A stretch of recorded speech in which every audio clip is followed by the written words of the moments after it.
Bienvenidos a Plural, nuestro programa semanal de análisis político, económico, financiero, de la coyuntura, de lo que sucede en el mundo para ver cómo termina repercutiendo esos hechos políticos, económicos acá después en nuestra región. Desde Plural siempre sostenemos esta idea de que Misiones está en el centro del mundo, este es nuestro centro del mundo, y desde aquí hacemos la lectura y el análisis de lo que pasaría en el resto del mundo y cómo nos afecta. El columnista habitual, Hugo Escalada, ¿cómo te va? ¿Cómo te va, Raúl? Venimos hablando en los últimos programas acerca de lo que está aconteciendo en la región.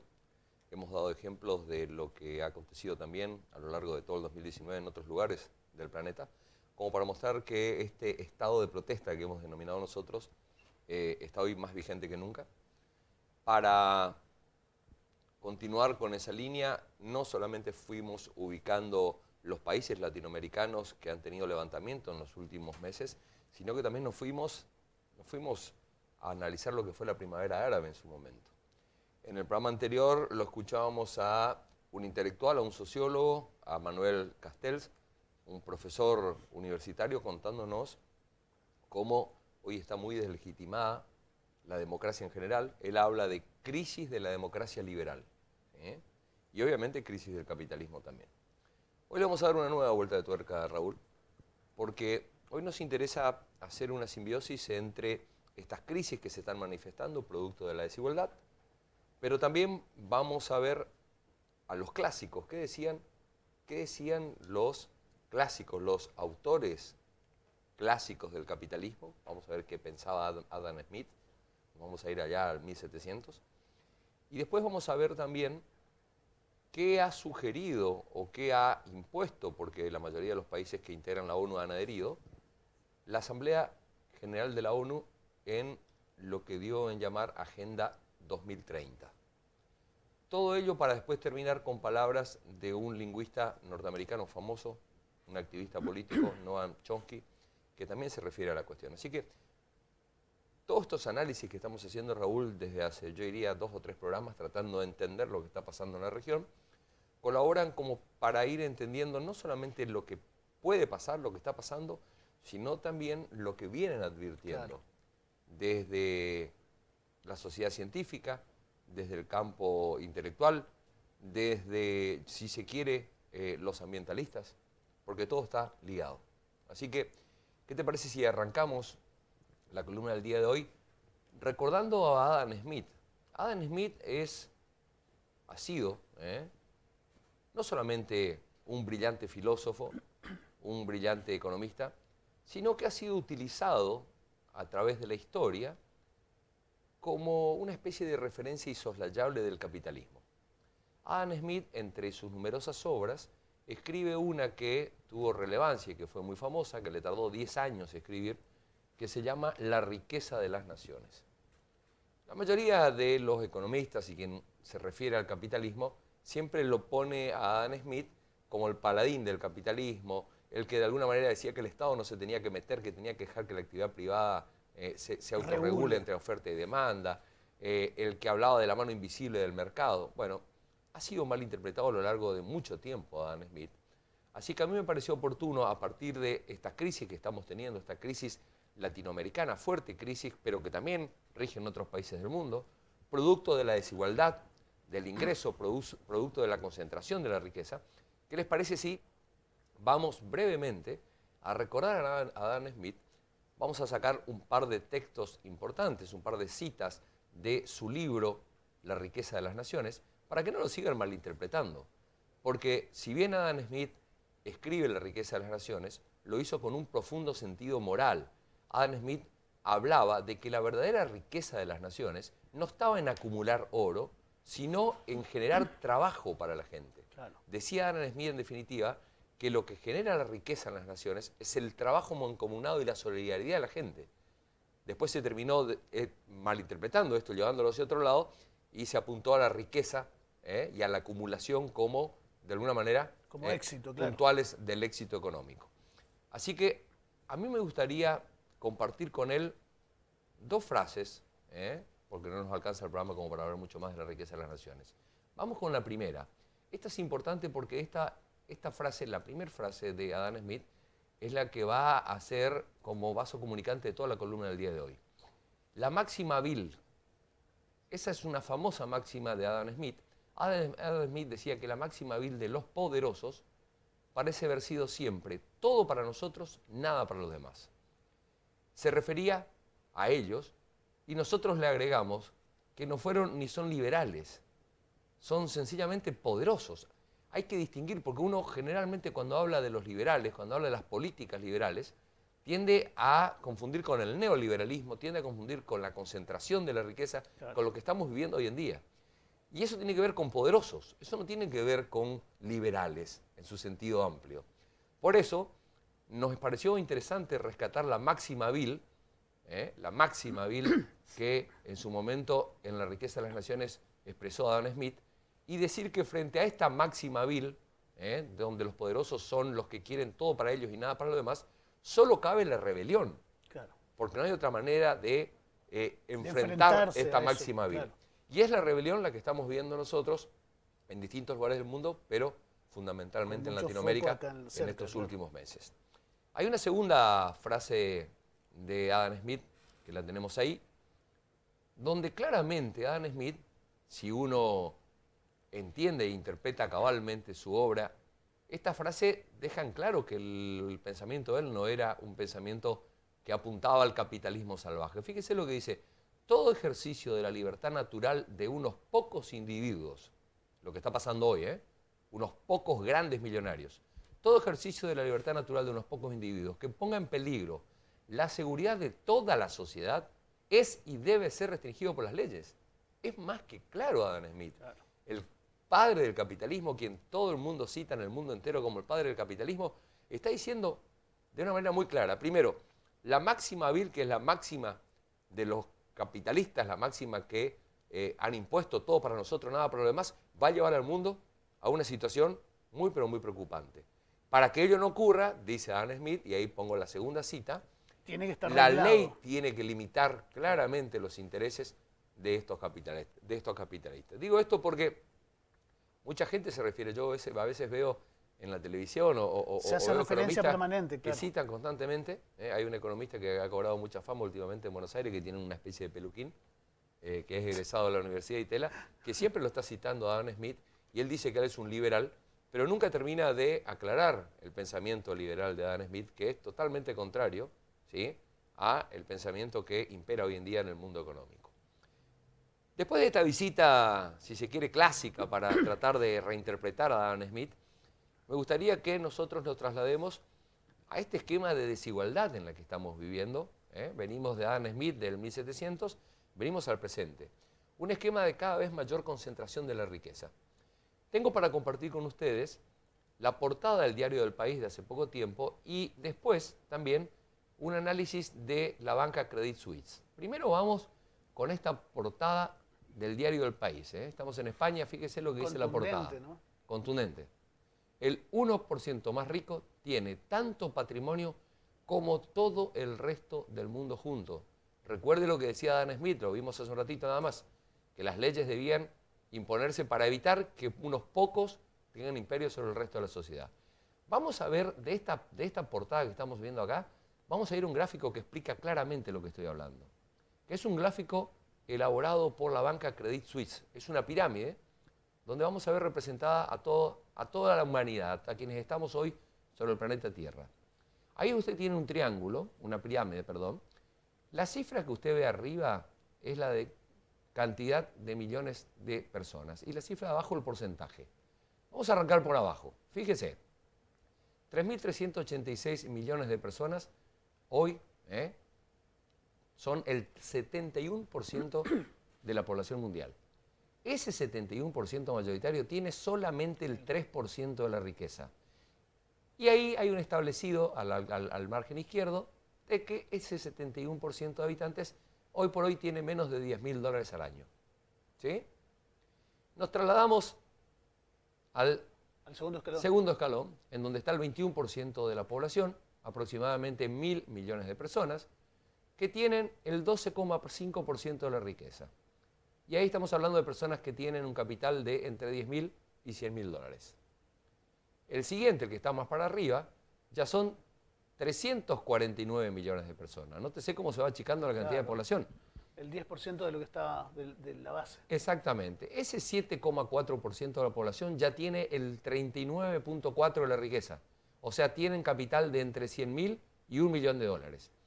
Y arriba, en el último triángulo que está arriba en colorado en su pantalla, usted ve que hay un 0,7% de la población mundial, 0,7%, estamos hablando de 34 millones de personas, que tienen más de $1.000.000 de capital y tienen el 45,2% de la riqueza. Queda claro entonces, con esta pirámide de la riqueza global que fue elaborada en el año 2015 por el Banco Credit Suisse, queda más que claro la desigualdad, que hay una profunda desigualdad en todo el mundo. Desigualdad que está condenando cada vez a mayor cantidad de personas a la pobreza absoluta y que está concentrando la riqueza cada vez en menos manos. Eso nos lleva a la siguiente pregunta. ¿Esto ha sido casual o esto ha sido propiciado? Y entonces a mí me gustaría compartir con usted la siguiente plaquita que vamos a estar viendo ahí, una placa en la cual tenemos el estudio del informe global que establece anualmente el Observatorio de Políticas Globales, esa es la página oficial del Observatorio de Políticas Globales, que habla de la creciente concentración de la pobreza y dice puntualmente, yo voy a acompañar con un par de gráficos, dice puntualmente que la concentración de la riqueza que hemos estado teniendo en el mundo últimamente es debido a políticas que se instrumentaron. No es casualidad, no es que el mercado llevó a que haya cada vez más ricos que tienen más y cada vez más pobres que tienen menos. Y entre los gráficos que acompaña, para tratar de demostrar, muestra cómo las políticas públicas han ido sacando el rol del Estado, han ido sacando las inversiones públicas cada vez más de la esfera para ir aumentando las inversiones privadas que son las que claramente van dando cada vez más riqueza. Por ejemplo, esto de ir sacándole impuestos a la riqueza, de sacarle impuestos a los bienes suntuarios, que se ha hecho durante mucho tiempo, no solamente en Estados Unidos, sino también aquí en la República Argentina, y poniéndole cada vez más impuestos al consumo. Claro. Impuestos que rentan a toda la población. Vamos a las placas, ahí las tenemos. Ahí tenés la primera placa. Fíjate vos qué clara que es esta placa, en donde te muestra abajo el capital público en los principales países del mundo y arriba el capital privado. Mientras en España, Reino Unido, Japón, Francia, Estados Unidos y Alemania va cayendo el capital público, la inversión pública, va aumentando el capital privado en forma proporcional. Arranca del año 70 al año 2015. Mientras cae el capital público, aumenta el capital privado. ¿Esto por qué ocurre? Por políticas que se llevan desde el Estado, claro, exactamente, tendientes a engrosar el bolsillo de los que más tienen y de ir en detrimento de los que menos tienen. Tenemos a la próxima plaquita que teníamos ahí también, que tiene que ver con esto. Hay otra placa, que la tenemos ahí. Mirá, fíjate, esta placa es más gráfica todavía. Arriba dice, la caída de los tipos de impuestos de sociedades.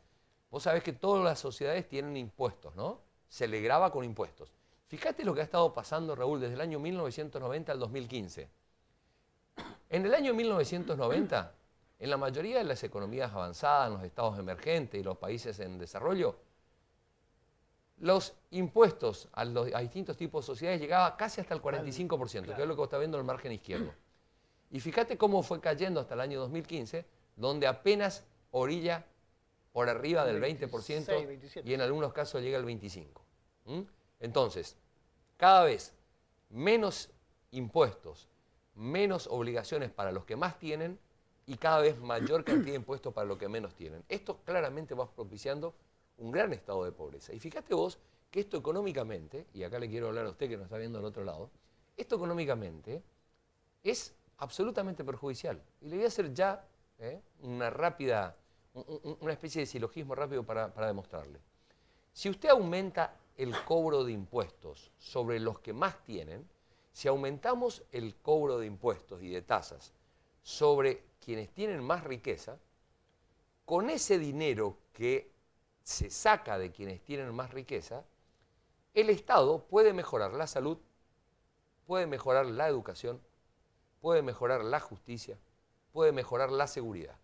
Si el Estado, producto de ese excedente que saca a los que tienen mayor riqueza, mejora salud, claro, educación, justicia, seguridad y otros ítems que tienen que ver con el Estado, la gente que menos tiene, ya lo hemos dicho una vez, va a tener que gastar menos. Va a poder mandar a sus hijos a las escuelas públicas en vez de tener que mandarlos a las escuelas privadas. Va a poder confiar en la policía en vez de tener que poner rejas, portones, alarmas, o alimentar uno que otro perro policía. Va a poder confiar en la justicia, sabiendo que va a tener un buen servicio de justicia, independientemente del lugar en el cual está en la sociedad. Y va a poder tener una mejor política de salud sin tener que estar gastando en un plus, sin tener que estar poniendo de su billetera. Con lo cual, ese excedente que le va a quedar a la gente menos asalariada o a la que tiene menor poder de consumo, porque va a tener que gastar menos en estos servicios, lo va a poder volcar al consumo normal y va a hacer girar la economía, porque ese excedente que le va a quedar, que no va a tener que gastar en estas obligaciones del Estado, va a salir a gastar en otras actividades que van a hacer que aumente el consumo y la rueda empieza a girar, claro. empiece a girar. Esto es lo que ni más ni menos está queriendo hacer el gobierno de Alberto Fernández, o por lo menos lo que, sin haber nombrado un ministro de Economía, ya se empieza a trasuntar de que va a ir hacia el aumento del consumo, hacia el aumento del poder adquisitivo en el bolsillo de las personas. Seguimos con este tema. ¿Qué le parece ahora si yo le cuento a usted que la Asamblea General de las Naciones Unidas en el año 2015 estableció un programa que llamó Objetivo 2030, Objetivos 2030. Son 17 objetivos que están ahí, usted lo está viendo en su pantalla, que son los que los científicos e integrantes de las Naciones Unidas, los asesores, han declarado como fundamentales si el mundo no quiere ir a un quiebre definitivo después del 2030. Para que el mundo pueda ser sustentable, para que pueda haber paz en el mundo y pueda haber desarrollo, el objetivo número 1, ahí lo está viendo usted con el número 1, en rojo, fin de la pobreza. Más que claro, ¿no es cierto? Fin de la pobreza. Hay distintos objetivos, sería muy interesante que usted por ahí los busque, los googlee, porque todos estos objetivos que usted está viendo ahí fueron firmados por los países miembros de las Naciones Unidas. Ahí está más grande, mirá, ahí lo podemos mirar mejor, Raúl, vamos rápido.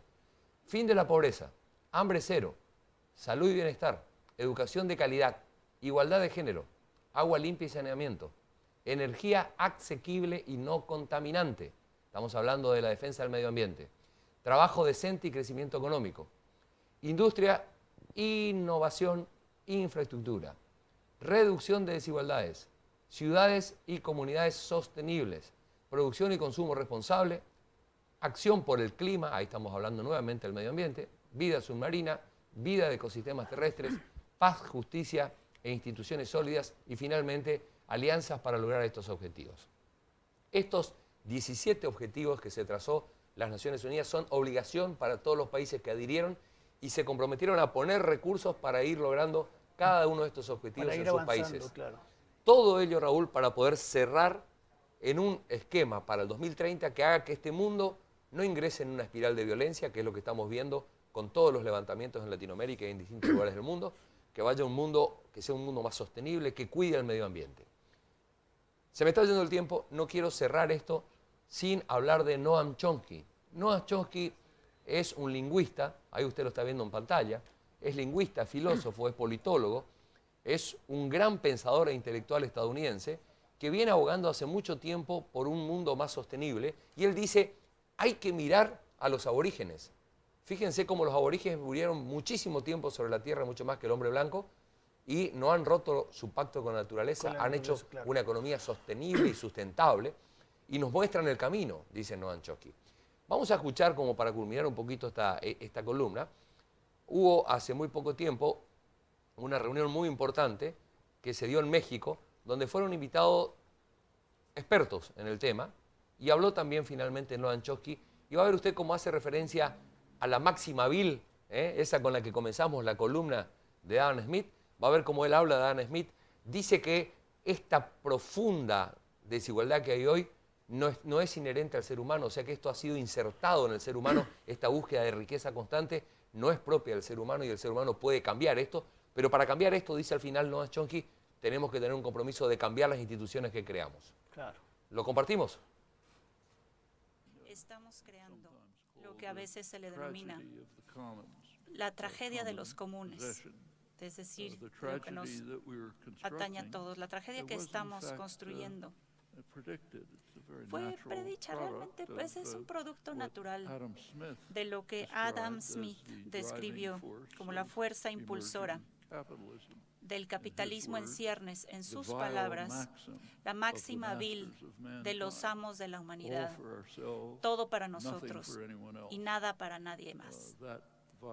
Esa máxima vil, de hecho, es el principio rector de la economía de mercado capitalista. Pero este principio rector de las instituciones de Estado capitalista, al fin de cuentas instituciones, es la implementación de esa máxima vil, en donde no se toma en cuenta a la gente, a los comunes, y aquí personifica una etología social tangible que debe de ser extirpada si es que la sociedad humana organizada quiere sobrevivir de alguna manera tolerable.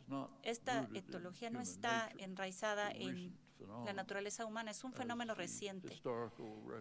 Como los registros históricos ponen de manifiesto, el nuevo espíritu de la era fue impuesto por fuerzas considerables.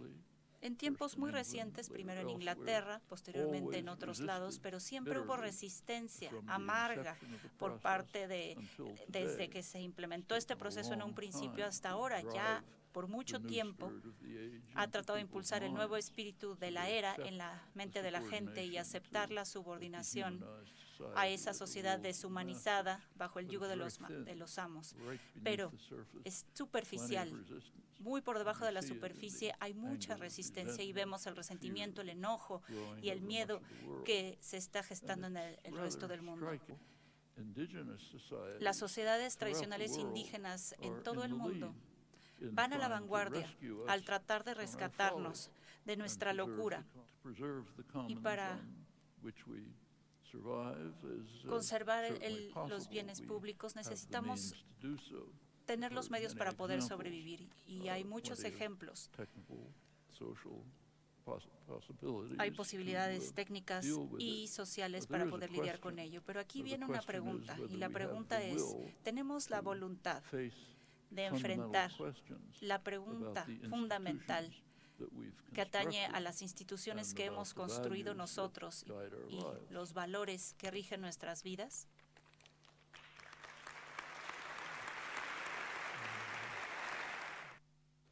Si no hay desigualdad, van a seguir estos levantamientos.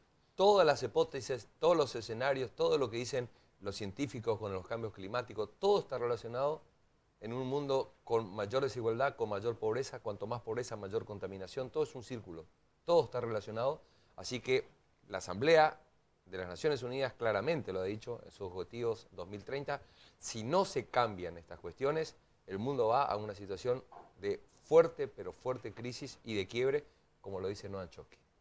Gracias, Hugo. Nos volvemos a encontrar el próximo martes con vos. Gracias a vos. Nosotros volvemos después de la pausa.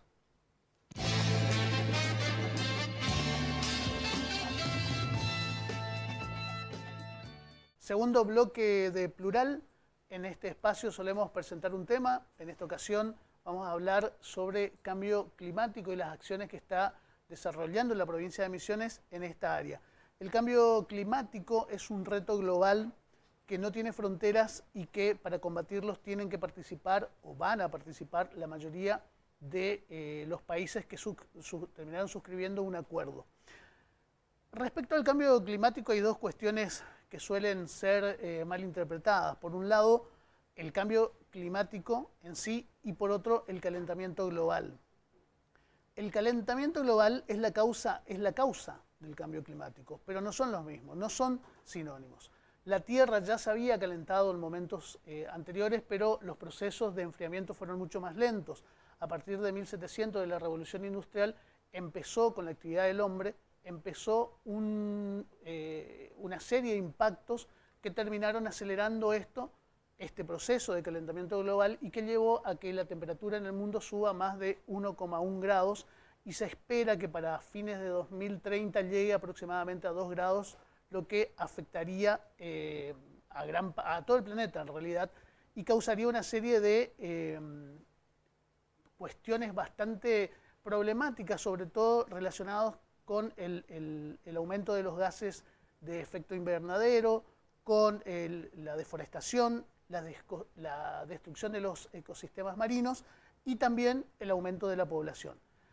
La directora general de Cambio Climático en la provincia de Misiones, Silvia Kloster, nos explicaba algunas cuestiones. Esta dirección está funcionando en la provincia desde hace 10 años y queríamos conocer qué actividades llevan adelante y cuál es la situación institucional de la provincia de Misiones a partir de contar con esta dirección. Misiones ha venido siendo en esto vanguardia, digamos, porque bueno, más allá de que fue la primera provincia que tuvo su Ministerio de Ambiente o su Ministerio de Ecología, fuimos la primera que tuvimos una estructura de cambio climático.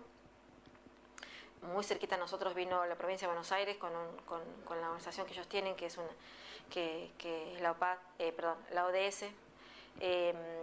Ellos fueron los primeros con nosotros. Después, hoy a nivel nacional, las provincias son muy pocas las que tienen un esquema institucional.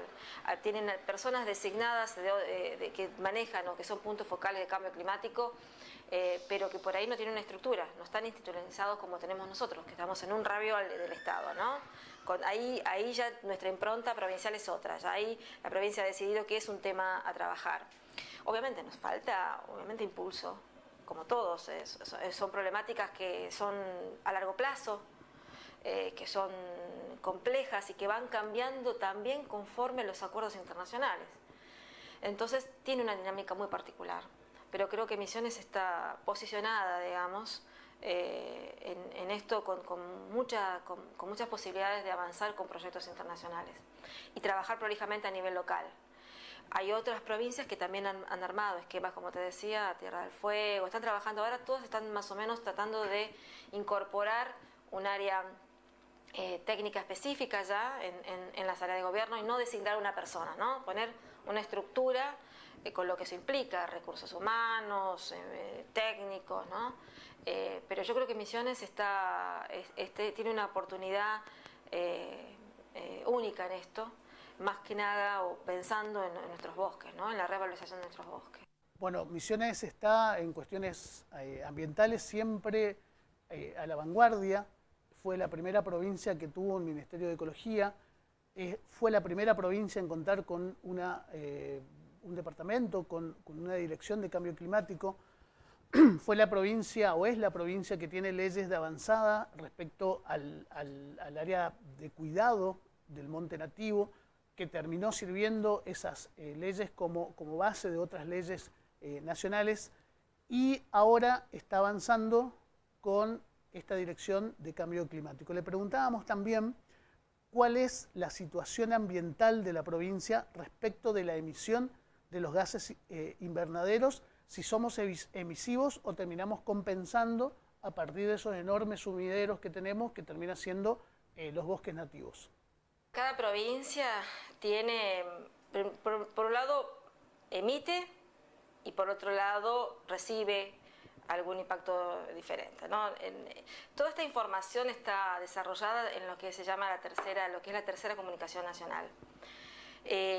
Ahí la Nación ha puesto, digamos, porque esto es una imposición que lo trae la Convención Marco de Naciones Unidas, que los países tienen que informar la situación climática ambiental de cada uno de los estados partes.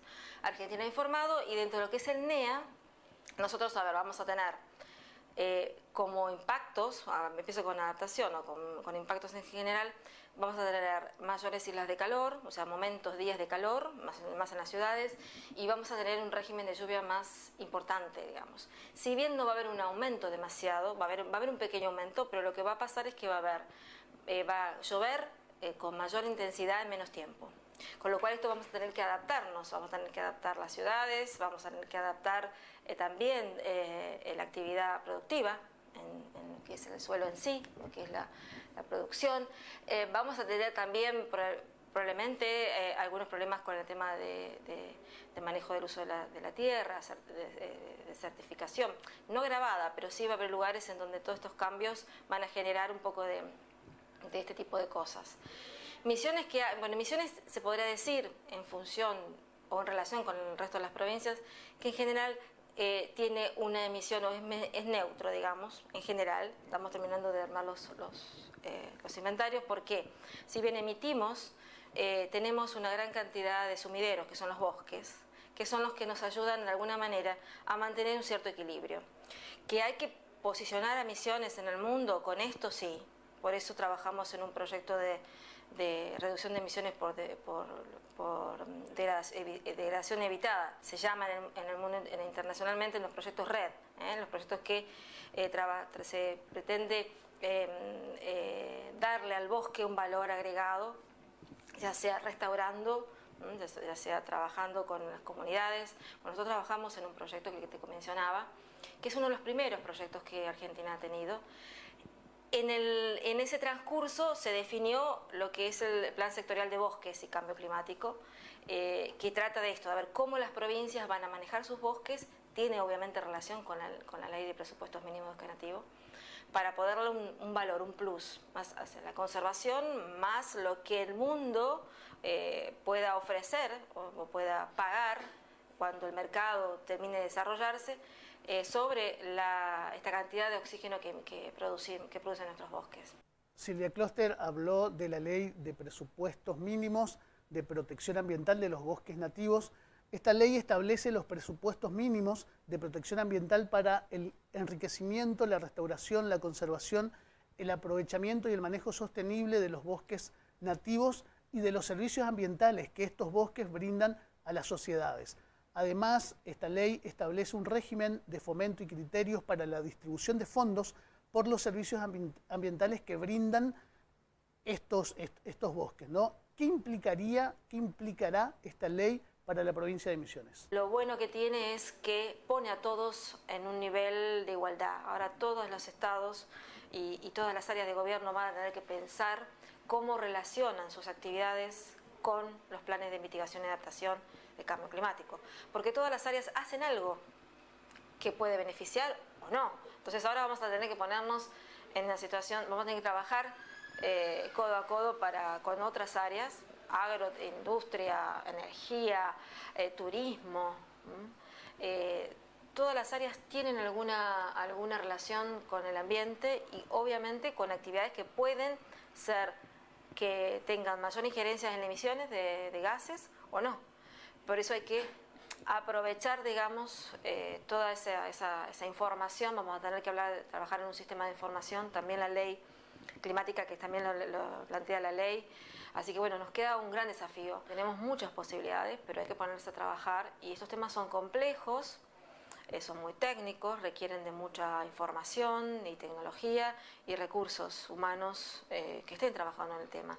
Y también, digamos, que a nivel Estado, todas las áreas de gobierno se complementen, tengan esta mirada. El cambio climático ya tiene consecuencias que podemos percibir acá en nuestra provincia, por ejemplo, con más días de calor, decía recién Silvia Kloster, y con lluvias más intensas, no más lluvias, sino lluvias más intensas en menos cantidad de días.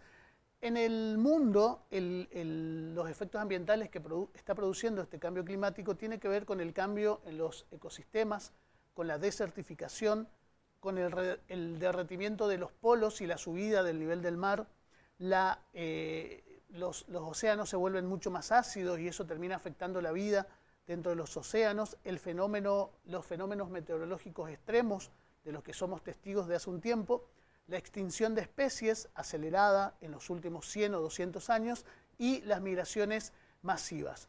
Estos son algunos de los efectos que ya podemos ir viendo.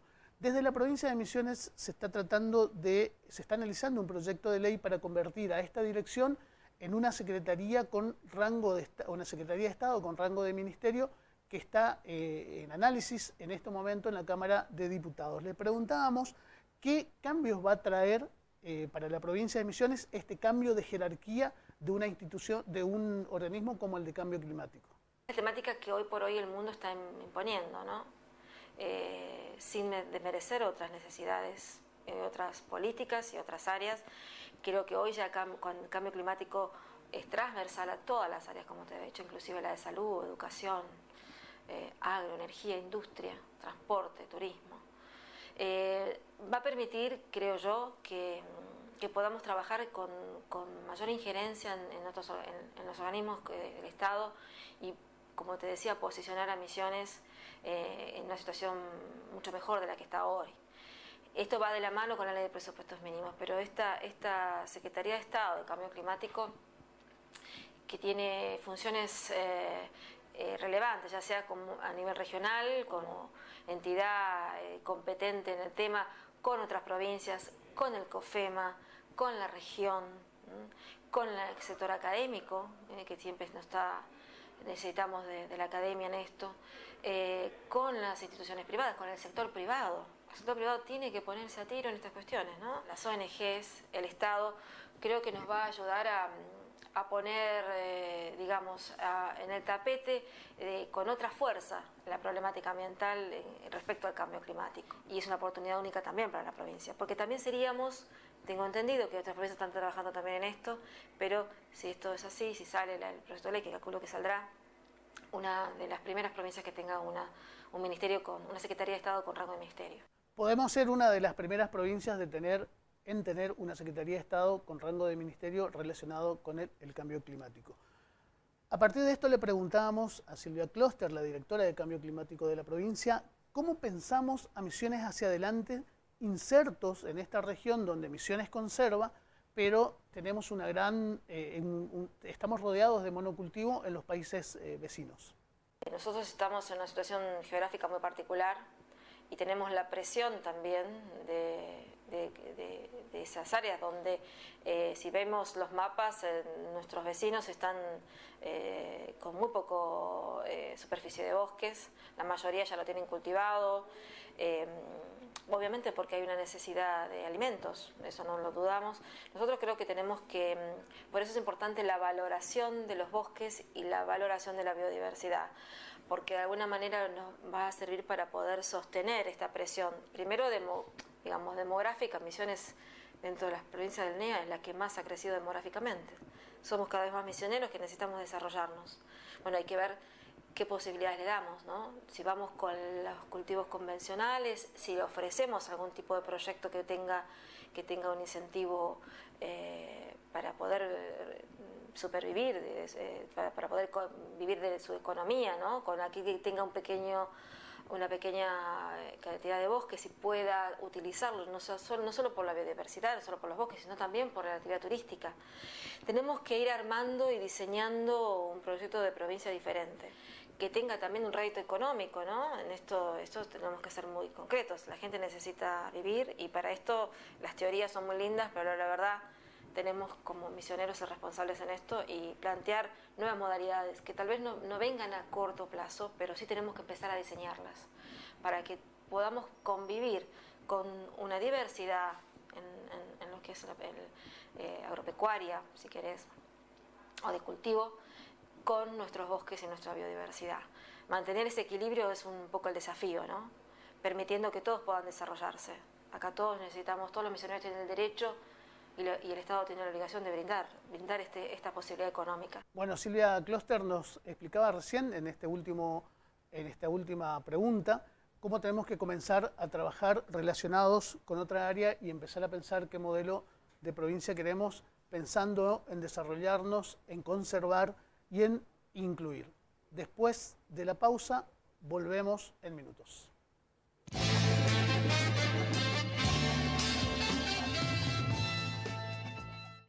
Tercer bloque de Plural, en este espacio con el colega César Pesini. ¿Cómo te va, César? ¿Qué tal, Raúl? ¿Cómo te va? Muy bien, mucha Buenas información. noches a todos, ¿eh? Sí, como siempre. Sí.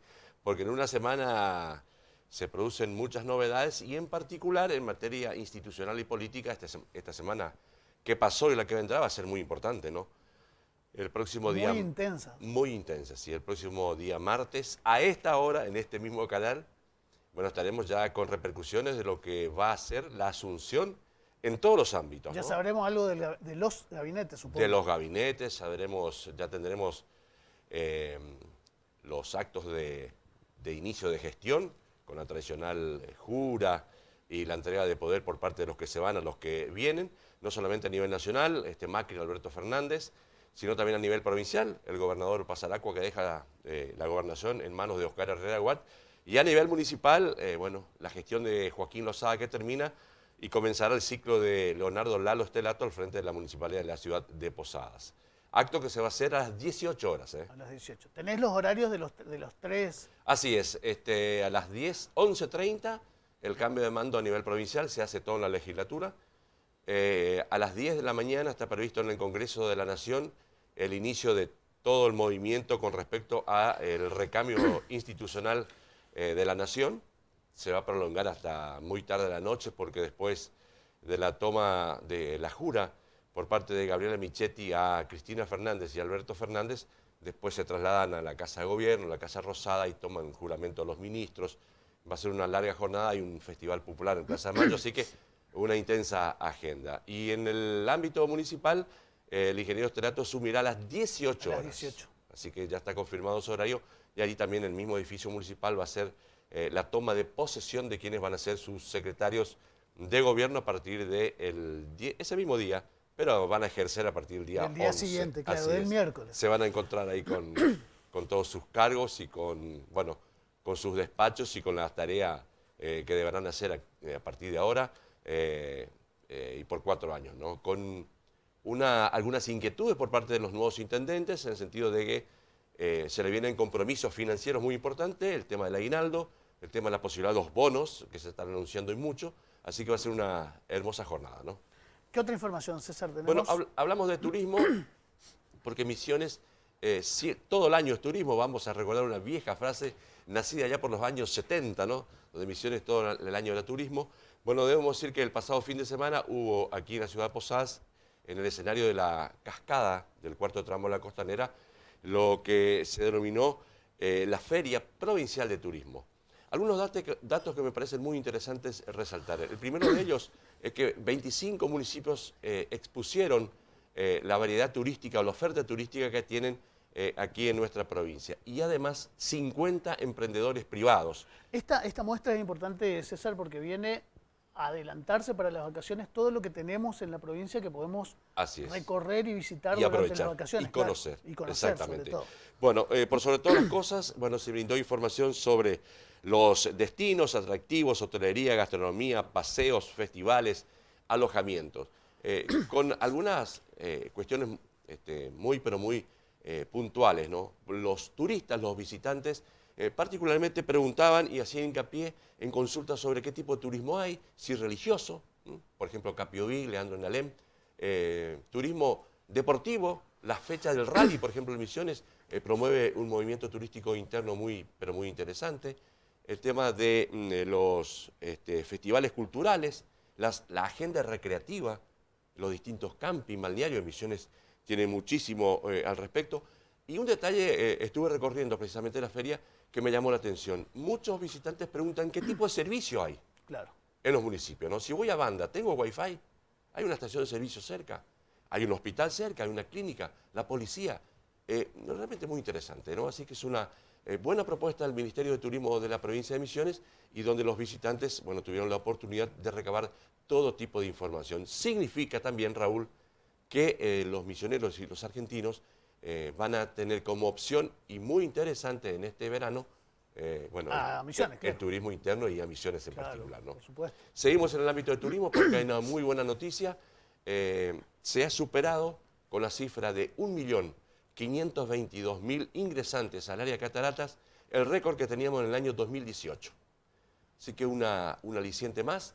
Y de acuerdo a lo que me informaba hoy una fuente del Ministerio de Turismo, es probable que la próxima semana se esté pasando la barrera del 1.600.000 turistas que ingresa al Parque Nacional Iguazú. Una cifra muy, pero muy importante. Que viene creciendo año a año. Que viene creciendo. Lo dijiste bien vos, allá por finales de la gobernación del doctor Maurí Fabián Clos, como gobernador de la provincia, se hablaba de, bueno, como un hecho sustantivo, habíamos alcanzado la cifra de 1 millón de visitantes en las cataratas del Iguazú. Bueno, ya hemos superado el 1,5 millones y vamos por los 1.600.000 visitantes al área de cataratas. Como aporte, César, al comienzo de la gestión de Clos, eran 760.000 turistas los que ingresaban por año a Cataratas. Así es, así es. Estamos por llegar a 1 millón más, a 1.600.000. Exactamente, es un número importante, cuantitativo y cualitativo, teniendo en cuenta el movimiento y el flujo económico que deja para la provincia de Misiones, así que pero muy interesante. ¿Vamos a otro tema? Vamos, a ver. En materia de obras viales, hoy se inauguró el primer tramo de la travesía urbana de la ciudad de Posadas, una concreción de la Dirección Provincial de Vialidad, aportes del Gobierno de Misiones, y en un inicio fue un proyecto que tenía financiamiento nacional. Debemos decir que en los 4 años de gestión del ingeniero Macri no han llegado a Misiones ningún tipo de fondos para esta obra en particular. Y bueno, Misiones ha encarado con fondos propios la continuidad despacito de esta obra, y hoy se han concretado la habilitación de los primeros 900 metros desde el nodo vial ex Garita, el kilómetro 10, hasta la zona de Fátima. Así que pero muy interesante. Fíjese las imágenes, la dimensión que tiene la travesía urbana de Posadas, con una calzada principal de 4 vías de circulación bidireccional, con un separador de calzada en el centro para que no haya ningún tipo de inconveniente para los que transitan. Calles colectoras, donde hoy veíamos y observamos la señalización que ahí estamos viendo, hoy veíamos la cantidad de comercios y cómo ha cambiado precisamente la escenografía comercial de ese lugar. Bueno, esta es una muestra de lo que va a ser toda la travesía, porque recordemos que la travesía urbana de Posadas está planificada en su primera etapa hasta el arroyo Saimán, luego hasta la rotonda de ingreso a la ciudad de Posadas, es decir, por el avenida Uruguay, luego sigue hasta el ingreso al aeropuerto, y ahora se ha extendido hasta la zona de Itambé, Iguazú. Son algo así como 13.000 metros, 13 kilómetros de travesía urbana que va realmente a generar un espacio de circulación pero muy moderno, aportando seguridad vial también para la zona, para los automovilistas y para los vecinos de cada lugar. Y otro hecho importante hoy, hace algunos minutos nada más, en la localidad de Colonia Guaraní, se dejó inaugurado el puente número 205. En este programa provincial... De 100 puentes eran. El programa provincial 100 puentes, que se inició el 14 de octubre del 2016, 14 de octubre del 2016, que fue como una meta, decir, bueno, el gobernador lo dijo, pongamos un número, vamos a construir 100 puentes. Así lo ratificó el ingeniero Estelato al frente de la Dirección Provincial de Vialidad. Bueno, hoy se concretó la obra número 205, es decir, se han duplicado las metas en estos 39 meses de gestión del gobierno provincial y del ingeniero Estelato al frente de Vialidad, con la concreción, reitero, de este puente en Colonia Guaraní sobre el arroyo Los Toros. Así que bienvenidos a este tipo de obras que indudablemente generan una conectividad muy rápida, muy moderna a parajes, zonas, colonias y chacras que son fundamentales para el productor, no solamente para el movimiento vehicular local, sino también para el transporte, la producción. Ya no tendremos que ver más cosechas de citrus, de tabaco y de lo que usted se imagine que produce Misiones, que termine la lluvia para poder pasar el arroyo y traer a los centros de comercialización. Así que una muy buena noticia para la provincia de Misiones. ¿Qué otra información tenés, César? Bueno, por sobre todas las cosas, cómo se va a conformar el Parlamento Provincial a partir del próximo día martes. Lo vamos a desarrollar el próximo día martes. Pero también una noticia muy importante que hace al Congreso Nacional, porque el bloque misionarista compuesto por los diputados Belvas, Flavia Morales y Sartori, van a integrar el bloque Unidad Federal para el Desarrollo, con otros 9 diputados que estarán unidos a los diputados del Frente para la Victoria y hacer un bloque federal en el Congreso. El diputado, entonces. Así es, perdón. Bueno, César. Es todo. El próximo martes, con toda la información, con todo lo que quedó. Nos volvemos a encontrar el próximo martes.